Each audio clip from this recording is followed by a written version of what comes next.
Today, I'm gonna walk you through how these RV thermostats work, what each of these dang wires are doing, because it's different than in a house, and how to test them with a multimeter. This is RV Repairwoman. You got this. Are you one of those people that cranks their thermostat to 55 to cool down the RV faster? I find a lot of people misunderstand how thermostats work, whether that be in an RV or in a house. You see, a thermostat is just a series of on-off switches, just like a regular switch in a house. I think because a lot of thermostats have a slider on them, people think that thermostats have some kind of dimming function. That isn't the case. All the thermostat is doing is turning on your AC, waiting until the temperature in your RV equals the temperature on the slider, and then turning the AC off. The same goes with the furnace. All you're doing when you crank the thermostat as low as it will go is increasing the amount of time that the AC or the furnace is on. So just set the thermostat to the temperature you want the RV to be and walk away. You got this. Are you having problems heating or cooling your RV? Then the thermostat is the place to start your troubleshooting. If you're someone who already has their multimeter out and ready, here's a quick guide to what the thermostat wires are doing.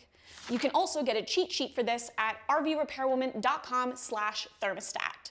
If you need more of a walkthrough tutorial, let's jump in. If you think the thermostat is your problem, then the first thing I want us to check is if voltage is even making it to the thermostat. Open up your thermostat or turn it around to get access to the wires. The first step to test the thermostat is to identify our KGG, or our known good ground. For the thermostat, that ground is going to be the blue wire. Why they made it blue and not green, like on every other appliance in the universe, I don't know. These are the things that keep me up at night. For now, just set your meter to DC volts, put your black probe on the blue wire and your red probe on the red wire, and you're looking for something in the realm of 12 volts. If you do not see 12 volts on the red wire when you do this, then your problem is not with your thermostat and instead upstream. Check your fuses, check your batteries, check the wire connections going to your thermostat. These butt connectors like to pull out sometimes. There is one very rare scenario where the thermostat gets its power from the furnace. I know it's weird, I didn't design it, I'm not the messenger. If your furnace has an access panel and if your furnace has an on-off switch directly on the unit, go make sure that that switch is in the on position. People sometimes turn this switch off for the summer thinking they don't need their furnace when it's warm out, and they accidentally cut off power to their thermostat. So if that's the case for you, go turn that switch into the on position and see if your thermostat doesn't start working. If you are sitting at home with your mimosa, watching this video and taking notes, 1, you're an RVer after my own heart, and 2, you're in luck. Because that cheat sheet I mentioned earlier also has little pictures on it to remind you where to put the probes for each test. Just a reminder that you can get that cheat sheet at rvrepairwoman.com/thermostat. You got this. If your thermostat is getting power to it, but your RV's AC isn't cooling, you may want to test and see if the thermostat is sending signal to the compressor on the air conditioner. The compressor is the part of the air conditioner that does the cooling. To test this, set your thermostat to cool. You may have to hold the cover that you took off of the thermostat back over it to see where the switches need to go. Set the temperature on the thermostat to as low as it will go to ensure that the AC is going to be kicking on. Then put your black probe on the blue wire and your red probe on the yellow wire.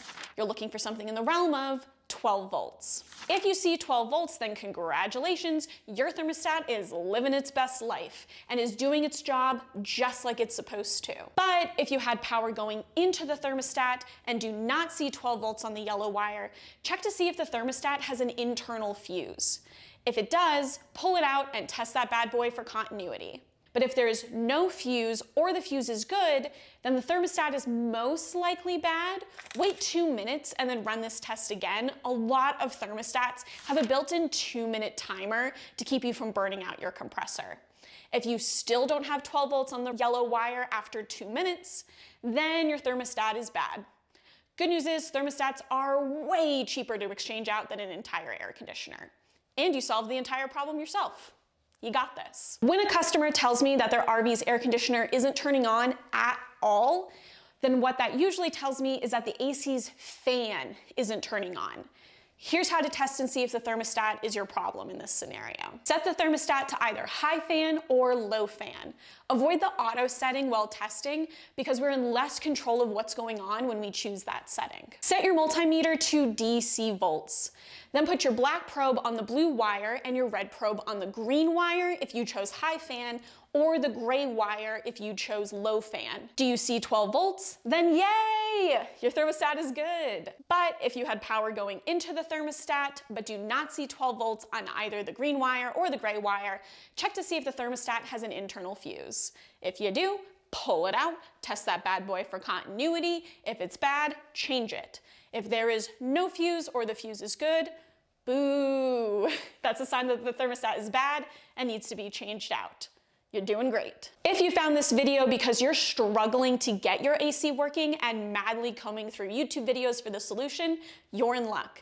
I've put together some step-by-step PDF guides that walk you through how to diagnose specific problems in your AC, like my AC isn't turning on at all, or my AC is blowing air but it's not cooling. They're set up just like this video was, showing you where to put your meter's probes, and they are gonna cost you 1/10 of the cost of most techs. So you can find those at rvrepairwoman.com/AC guides. I think they're gonna help you out. Last but not least, if your RV's furnace isn't kicking on and you and your family are about to freeze to death in your RV, here's how to test if the thermostat is the reason why. Use your shivering little hands to set the thermostat to heat and crank the temperature to as high as it will go. This will ensure that the furnace is going to kick on. Set your multimeter to DC volts, and then put the black probe, you guessed it, on the blue wire, and the red probe on the white wire. If you do see 12 volts, then the thermostat is not your problem. If you don't see 12 volts, you know the drill. Check for a removable fuse. If the fuse is bad, change it. If it's good, then that is a pretty good sign that your thermostat is your problem.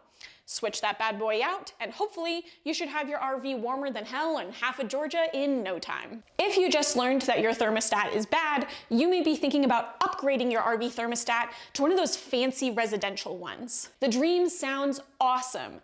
Harmonize energy savings and home comfort. Advanced comfort tailored to your home. Well, unfortunately, residential thermostats aren't compatible with RVs. Remember in other videos when I've talked about how RVs have two different kinds of power going to them, AC and DC? AC comes from plugging in and DC comes from the batteries. Residential thermostats work off of AC power, and RV thermostats work off of DC power. So you can't switch back and forth between the two. If you're looking to upgrade your thermostat to get some of those modern amenities like Bluetooth and Wi-Fi control, try looking into micro air thermostats. They are the only smart RV thermostat I know of that works.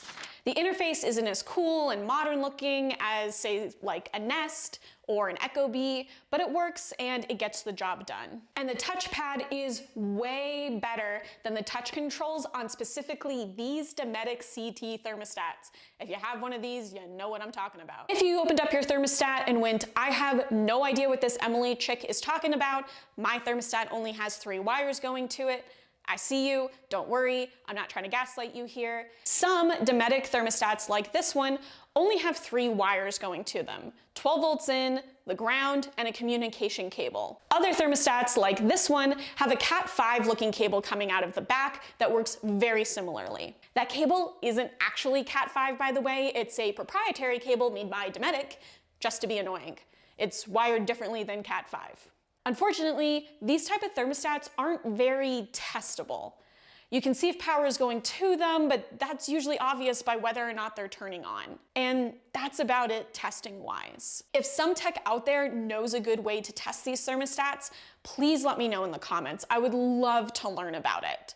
The only surefire way I know to confirm if these guys are your problem is to change them out for a new one and see if that fixes it. I know that sucks. Most techs out there drive with extra of these on their trucks for this exact reason. It's stupid, I hate it, it's the price of modernity. And that is how you test an RV thermostat. If you found this video helpful, please consider hitting subscribe. I put out new videos like this every week, giving you the RV tips and tricks that most techs don't want you to know. This has been RV Repairwoman. You got this!